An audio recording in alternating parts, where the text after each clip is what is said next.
all the technology in the world and all the connection that we've made is really, it has really put a lot of distance in between people actually. And society is more akin, with the internet to like people screaming at each other from their cars on the highway Yeah. than it is like, waving to your neighbor. I think people are they're gonna start rejecting that.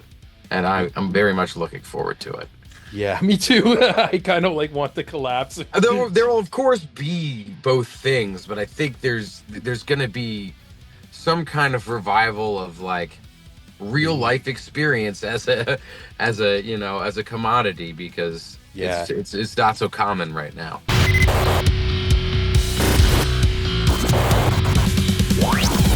Today on the show, we are joined with Adam Biggs of Rivers of Nihil. Rivers of Nihil is on the cusp of releasing their brand new self-titled album. And what can I say about that? It is sonically one of the coolest things I've heard in metal all year. And around hearing all the nitty-gritty details of the approach of that album, we cover a ton of awesome subjects, take some introspective deep dives, and Adam even leaves us with some advice for some aspiring musicians. And yeah, this is just a fantastic, epic chat we had. And we kick it off by asking Adam about the reason of the self-title. Is this a statement? Did they find their definitive sound? Well, why don't you hear it from him right now? Yeah, man. I think, yeah, definitely both of those things. Us coming out of us doing this, we had the whole our last four records were this interconnected concept thing on the seasons, and each one was its own season. And felt like, that plan was basically a way for a young band to explore their sound going forward, and to experiment, and then to really, like, for us to hone our thing more or less. And then I was kind of pictured us getting to the end of that finish line, and then just kind of, making this benchmark kind of album where we're like, okay, let's take the best elements of things that we think we've, developed over these years, and turn it and like distill it into like the biggest, the biggest 1-2 punch that we can make, basically. And of course, the philosophy of what that means changes along the way. And I think, other circumstances, crossed the band's desk in recent years that have like given us more of a purpose to, you know, really define the band, to really, like, as it is now, show people what it is that this current lineup and this current version of the band can do, and that it is still this band wholeheartedly. Yeah, and yeah, one thing I loved like hearing that about you guys, like you guys have never been afraid to experiment with like different things, and some certain things like an element of a saxophone like ended up blowing us all away. Like I know you talk to any Rivers of Nile fan, they don't just like the saxophone, they aggressively love it. And it's so cool to see it like come back in like one of the latest singles too. So it's cool to hear like over the years you're kind of like trying different things out and not being afraid to be different and everything. Yeah, man. Like, it just it's just like, it's all about the opportunity. And I feel like when you have lots of talented people around you, and not even just in your band but your friends and things like that, and they see, and they want to, be a part of the thing that you're doing. I think that there's never a reason to like shut that out. Like, I don't personally, for what we do creatively, I like to just completely open the valves, and like whatever a particular member is really good at, or like, whatever we have access to, like, yeah, I want to use it. I want to like see how to incorporate it. I don't like the narrow-minded folk thought that like metal has to be distorted electric guitar riffs and pounding drums and a certain type of vocals, and it's all there with these strict rules in order, for somebody to break them. I mean, like, obviously that those bedrock elements are still good, and great people make great music with it, but not everybody has to color within the lines, and I feel like we're the kind of guys who like to color outside of the lines, you know. And if we Yeah. start a saxophone cult over it, like, great, you know, that's fun. You know, Yeah. like that's the thing. Like, I guess, you know, people got really into that particular thing, and now it's like, yeah, now that's it's been canonized as part of the sound. You know, so it has Hmm. to, you know, it's not just that it has to be there, but like I feel like the challenge is there for us to, you know, utilize it in ways that are exciting and musical and you know, maybe a little bit different than the last time we did it. Yeah, definitely. And I think it's cool, like almost you saying like how these are kind of your friends you are incorporating into the music because it does like when you do add an element that of something maybe we've never heard before in the death metal genre, it just seems natural. Like it doesn't seem out of place or whatever. You guys kind of structure this with this beautiful flow and even kind of reading the press release too, there's a bunch of tracks that we have not heard yet. And it mentioned there's going to be some guest vocals, a banjo, a cello. So I'm Yeah. really excited to see the releases of these next singles and even the full album as well.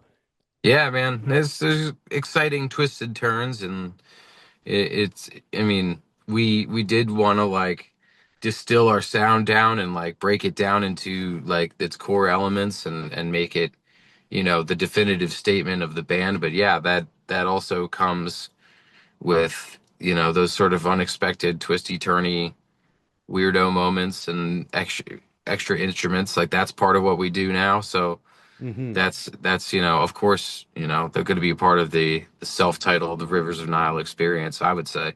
Yeah, definitely. And you mentioned the lineup changes too, and now you even stepping into the lead vocals and stuff. Was this a hard transition? Because I can imagine like your music is just so technical, but to have an added layer of you doing all the screaming and even going back and probably having to train with the old songs in a different way. What was like kind of like the process of getting comfy into that world as well? I mean, it's just been a lot of effort on my part to like practice and involve that new element into what I was already doing. I mean, it just sort of like I guess you know, it's gotten to the point where like playing the songs on bass for me is just like a lot pretty second nature. So you know, adding the vocal parts to it, like it's a little like, you know, rubbing your stomach and patting your head at the same time. Hmm. But then it's just like you kind of just I just don't think about what my hands are doing so much anymore, and you know, focus on, you know, the economy of breath and things like that that I need to be, you know, a competent vocalist. And like that, so that you know has been the biggest challenge I think in all of this is like getting myself up to the level of you know a headlining vocalist that could sing like that for a whole hour, you know, 20 25 nights in a month, you know, that Hmm. because that's, you know, it takes a lot of maintenance and prep work and all sorts of, you know, little know-how things that I've had to dive into that world way more. So that's been, you know, that's been a big part of the process, but it's been fun. I've enjoyed it. You know, there's been some follies here and there, but that's expected, I think. And but yeah, I think it's fun, and I feel like I've grown into the role a lot. It's been doing it for 2 years now, and I Hmm. think it's been, you know, with the record under my belt, I feel like it's coming together. Yeah, that's so cool. And like, yeah, I can't even imagine the type of conditioning. I play like casually guitar once in a while, and I just kind of always put myself into your guys' shoes and being like, holy shit. Even like a bunch of times, you guys toured with Revocation, and I remember always seeing their lead vocalist doing what he's doing Yeah, and singing at the same time. And like I'm almost like not even rocking out during the show. I'm just like hypnotized. Like, what the fuck is this alien doing? Like, yeah, man. yeah, it's Yeah, watching Dave play was definitely a big inspiration to me. hmm Like I could, you know, seeing him doing it like because we toured with them a lot a while back, and you know, seeing him do what he does, like, you know, gave me the confidence to be like, you know, it is possible to yeah. play technically and still deliver a really kick-ass, you know, vocal performance and to be that an exciting. competent frontman with your hands full. I mean, among others, of course, but yeah, like, he was an example I got to see live and in the flesh and handled it really well. And yeah, he's great at both of those things. Yeah, absolutely insane. And yeah, one thing I do love about like these new releases too is even the music videos that are going along with them. And a big one I really love is the House of Light, and just almost that contrast of like a beautiful beach and a lighthouse with like death metal. And I make videos myself too, and I always like want to know, like, as you're like filming something like that, is there like ever like a couple like walking hand to hand down the beach, and then they all of a sudden they see you just screaming into the abyss or Yeah, I mean, yeah, whatever? you get a cut. We did a lot of the filming for that on this really beautiful stretch of beach in Long Island, and I'm sorry. I got a cough too today too. It's I don't know if you noticed me muting. there's a bunch of pollen in the air. It's really really messing with me, Yeah, but I'll get over it. Sorry.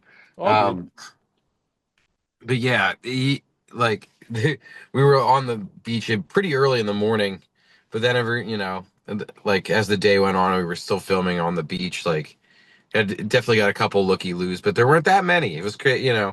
I could feel free to scream my head off and flip out, you know, Yeah, without too much judgment being cast my way. But yeah. yeah, we definitely got a bunch of people like when we were taking, shots of saxophone stuff out on the beach. We definitely had people walking by being like, "What are you guys doing?" So it's always the saxophone that like, Yeah, yeah. always draws them in.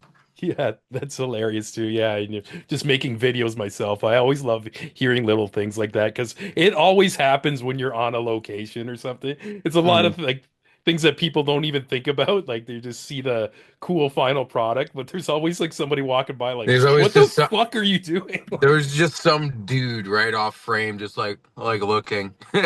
Yeah, yeah. Yeah, and there's like serious drama happening here.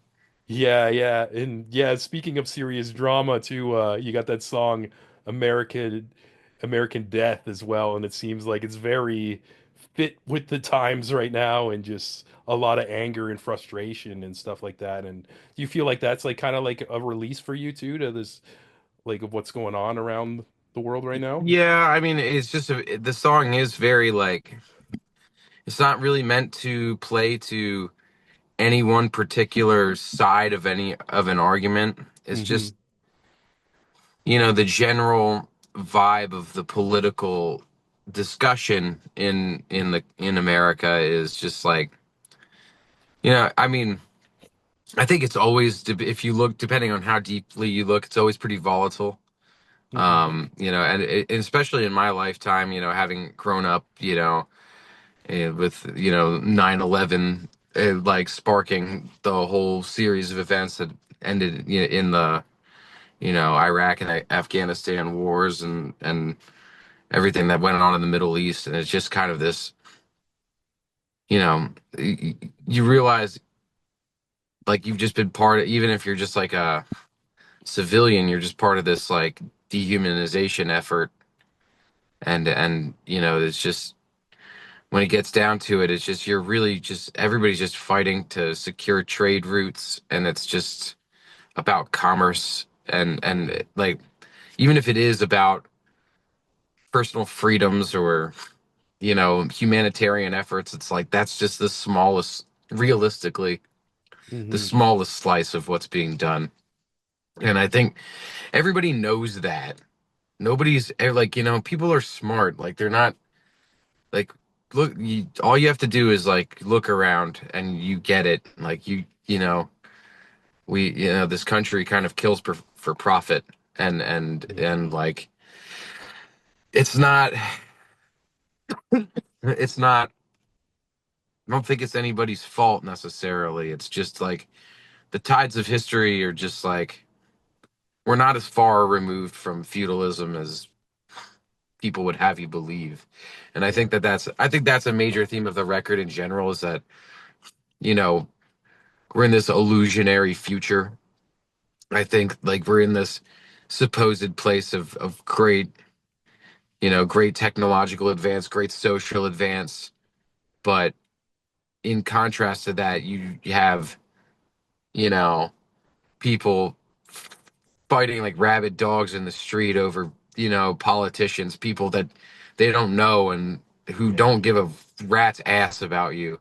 They Hmm. don't. And like, there's people being incarcerated for their entire lives for practically nothing. And, Yeah. there's people just, yeah, people struggling out on the street, and while some billionaire blows up a rocket, like, and it's just the whole record really, it does revolve around that theme of, like, the struggle in the face of, like, this supposed new world that we've created, and it's really not that different from times past that you hear about, where you're just like, oh well, it's glad we went through that, because we'll never. It's just everything just takes its own new shape, Yeah, uh, you definitely. know, and that seems pretty bleak, but I think, there's also an air of hope to it, because even in that song, it's like, you know, there's still a sense of that, of pride, of like, it's not like, I think it's easy to look at that song and be like, well, this guy hates America. And it's like, it's really the opposite. It's Hmm. I love my country, I love the best parts of it, obviously. And man, people are complicated, and when you get so many of them together, and you have one person leading another, everything's just such a mess. But I think, there's beautiful things that this country's accomplished on all fronts, and but I think it's time to start looking, after 30 years of fighting the Middle East and it just being a failure, like, Hmm. and Yeah. we just said we just stop it. Like, it was just Yeah. the most important thing, politically, in my entire life, and then one day it's just over, and it's like, Hmm. what did we do? What did we accomplish? Like, I don't know. That's the kind of, and it just makes this whole thing seem so cheap and vicious. And I think that that's really the sentiment behind, that song, and it holds hands ideologically with the rest of the record in that way. Yeah, that's amazing. I love how you broke that down too. And even though I live in Canada, I'm friends with so many Americans too. And Well, see, there's you'll be American soon, yeah, so. yeah, with the 51st state, right? Yeah. This Congratulations. yeah, yeah. We just start waving the flag. Yeah, man. But yeah, like a lot of my friends who are American feel exactly the same. And it's cool that you've made a song like that. Just it's almost like their internal frustrations as well, and you're kind of like if somebody like listens to that song too, it's almost they can live vicariously through you screaming it out, because they might be just Yeah. like listening to it like on their commute or whatever, but it's cool that you fucking just put those emotions out and made art out of it as well. Yeah, man. That was a big thing. It was a big thing of this record, was to, really, because, in our earlier records, it was like, telling stories that affect our emotions through a fantasy kind of setting. And then it kind of that started to break down as time went on with these records, which you know, I think was an integral idea behind it. And, like, Mhm.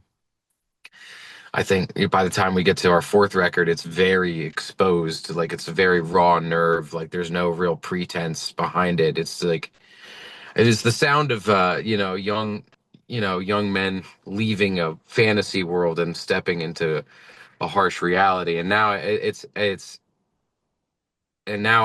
we get to the point where that we're at now, and it's like, I'm a grown man in this world, and I'm just sort of taking a look around, and I feel like, that's the theme of the record.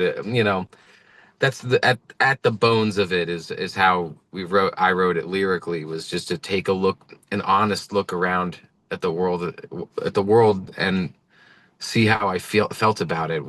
Try to be free of, presumptions and political biases. Yeah, yeah. Yeah, even it's so cool to hear you talk. It's just it seems like just such a strong like mentality going into this record. And the more and more I hear or I listen to you, it's like, oh, okay, I get it why this is self-titled, you know. This is like a big fucking stamp of everything too, because this feels Yeah. like it's just so well thought out. And one thing I love too is like a lot of times when I'm about to do these interviews, I get the whole albums of these bands in advance, where this one is still like kind of under the radar. It's a secret. Like I've heard I, two I'm su tracks. I'm surprised. I feel I've had other talks with people promoting this record, and they've They've heard had it. it. Oh, okay, I don't. okay. I Maybe was maybe the most. link didn't come my way, so I was thinking Yeah, this was like kind strange. of intentional, which I actually appreciate. No, Like it I seems mean, like yeah. yeah. From that aspect, yeah. I mean, I think that's cool. I like to listen to things when they're supposed to be released.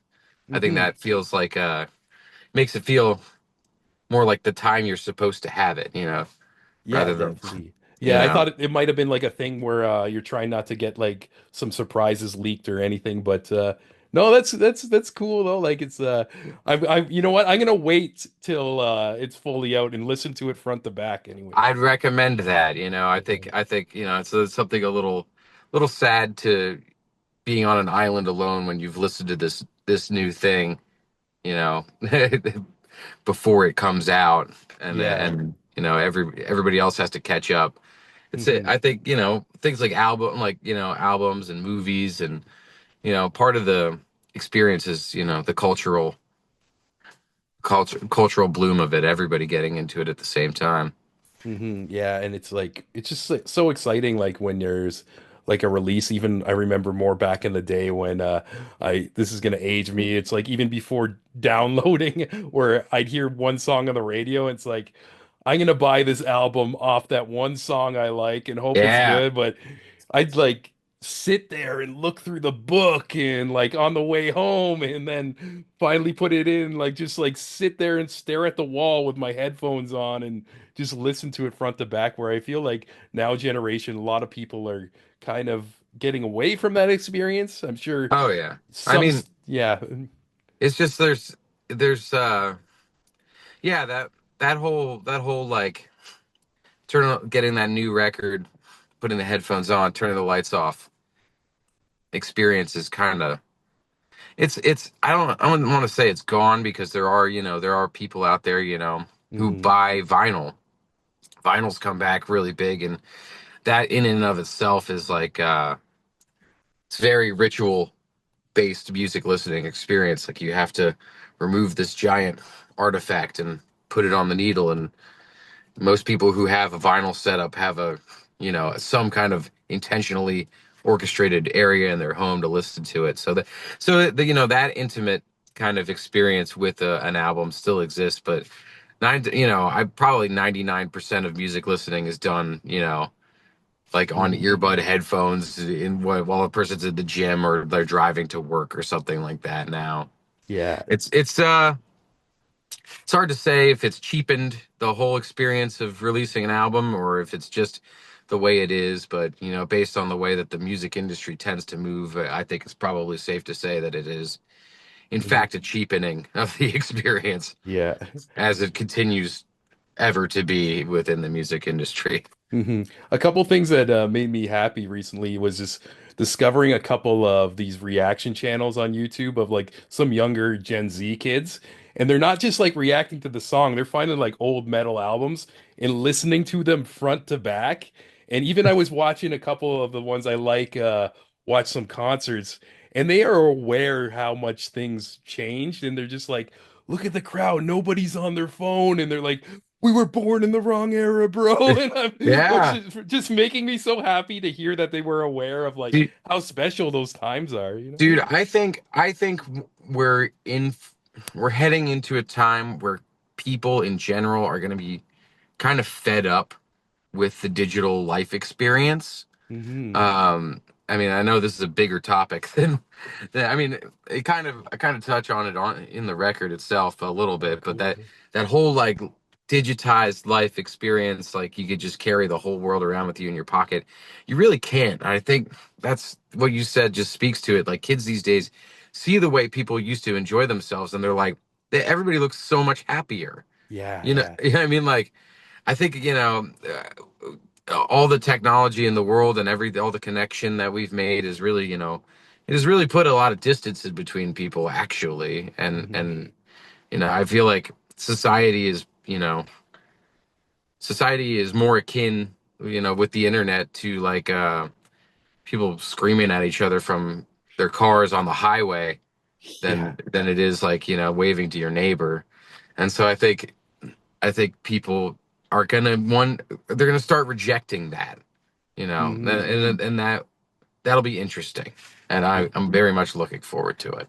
Yeah, me too. I kind of like want to collapse. There will of course be both things, but I think there's gonna be some kind of revival of like real Hmm. life experience as a commodity, because it's just Yeah. it's not so common right now. Yeah, and definitely we were all the guinea pigs of this boom and how it affects your mental health and all that too. So Yeah. I do believe there might be a big turnaround and I'm hoping for it and everything. And I guess like as we got a couple more minutes, just as a final question, I always like to pay advice forward to maybe somebody listening who is an aspiring artist as well. And you guys, 5 albums deep, 16 years of being in a band.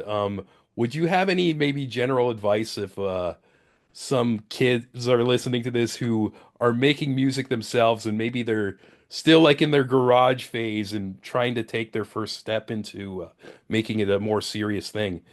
I mean, just the biggest, and it's gonna maybe sound a little cliche, but just be true to what you want to make.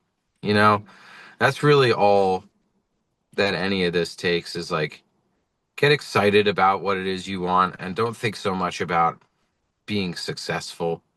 Because if you make something that you think is really good and really believe in and you work on it a lot, chances are you'll get it somewhere. Hmm. You'll get it out to people. And it is really like with anything else in life, it's all about the time and energy you put into something. Like if you really believe in your heart of hearts that your music is no matter what you're doing, that your music is special and you really care about it, you'll fight to make it that way. Like that's all I've done my whole life, really, is just, fight to make music continually. And Hmm. despite, despite times where maybe it has not made the most sense to do so, like really just in my heart, like I just need to. Like it's Hmm. just so. And if you're a kid out there, if you're playing guitars with your buddies, or you're making beats or painting or whatever the hell it is you're doing, if you really love it and you really believe in it and you want it to be your life, you can do it. Just commit to it. Forget about the back doors and just commit, and be as professional about it as you possibly can. Learn every facet of the thing. Fall in love. That's it. That's all you have to do. Fuck yeah. Yeah, appreciate those words, man, and appreciate your time today, man. It was a Of pleasure course. to talk to you. I've seen That's you fine. around venues before, but when music is playing, I don't like to bug people, so And it's all right. Come say hi on this next one. yeah, definitely be there because I know you guys are always in Toronto. So Oh yeah, yeah, we're coming. yeah, I'll catch you next time. And yeah, hope you have a great day, man. Thank you, man. You too. Yeah, take care. Take care. Thanks once again, Adam, for hanging with us, letting us pick your brain of a brand new album that I absolutely love. And if you're listening to this segment as it drops, that album will be out next week, May 30th. Stay tuned for that. And if you want to stay tuned for more soulful chats, be sure to give us a sub if you're watching this on YouTube. Give us a follow if you're listening to on the Spotify's, the Apple Music, all that fucking jazz. And if you're specifically a metalhead, you're going to want to stay tuned. Next week, we're dropping an interview celebrating 30 years of The Haunted with Jensen. That was an absolute glorious conversation. And even myself, as a longtime fan of The Haunted, I learned a bunch of things, which was so cool. And yeah, speaking of people who are so cool, I can't run away without thanking all you lovely motherfuckers on the Patreon page. First up, the biggest shout out to the queen, Ola Mazuka of Sonic Fold. Ola over at Sonic Fold also does some awesome soulful interviews, and I recommend you finding Sonic Fold. Probably the easiest way is Instagram, so go check out Sonic Fold. She's also a DJ, a community builder, and so much more, so go check out Sonic Fold. And another huge thanks to the lovely Amanda McKnight of the Vamp X13 Twitch channel and the Vamp X13 YouTube channel. If you're into comic books, movies, video games, and all things nerdy, go check out Vamp X13. Another big thanks to the wonderful Jenny Potter, the legend Devin McBride, the number one gent Alan Kent, and last but not least, Francis Coffer, aka my mom. If you want to shout out at the end of every episode and also get these episodes raw, uncut, early, right when I'm done the Zoom call, I just post them. You can go to patreon.com/thecreative-imbalance, and beyond having my forever thanks, you can just go to bed at night and sleep soundly, knowing you're a badass motherfucker who supports raw, uncut, independent media, and nobody can take that away from you. You hear me? With that being said, we got more episodes around the corner. As we said, The Haunted, a horror film called Cryptic, some dope interviews we did around Toronto Comic-Con, and even more I can't think of off the top of my head. We're keeping busy. Hope you guys are having a wonderful day, and we'll catch you next time. Mwah.